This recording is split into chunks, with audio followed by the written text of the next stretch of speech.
Welcome to our channel. Today we how to activate Tally for forms and lead qualification workflows, beginner guide step by step clearly. To activate Tally for forms and lead qualification workflows, start by logging into your Tally account. Once logged in, navigate to the dashboard. In the dashboard, locate the Forms section and click on it. You will see an option to create a new form. Select Create New Form to begin. Choose a suitable template for your form or start from scratch. Customize the form fields as per your requirements.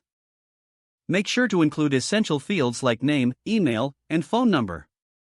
Once you have customized the fields, click on Settings to configure your form. In the settings, enable the option for lead qualification workflows.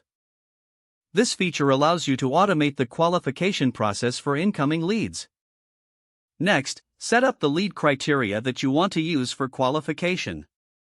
You can specify parameters such as demographics, interests, or responses. After configuring the lead criteria, save your settings. Now, go back to the form preview and test the form to ensure everything works correctly. Once you are satisfied with the form, click on Publish to make it live. Copy the form link provided for sharing. Next, set up an email automation if required to connect with new leads. In the email automation settings, configure the response time and content. You can also connect your form to other platforms for better lead management. Lastly, monitor your form's performance in the analytics section over time. This will help you refine your lead qualification process based on the data collected. If the page does not load, refresh the browser or try again in a private or incognito window. Make sure you are using the correct email address, then retype it carefully to avoid small typos.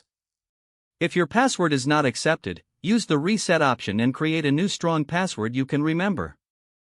Check your spam folder for verification or security emails, then complete any requested confirmation steps. Enable two-factor authentication if available to improve account security and reduce unauthorized access risk. After signing in, review your profile details so your contact information and settings are accurate and current. Don't forget to like this video and subscribe to our channel for more step-by-step tech guides.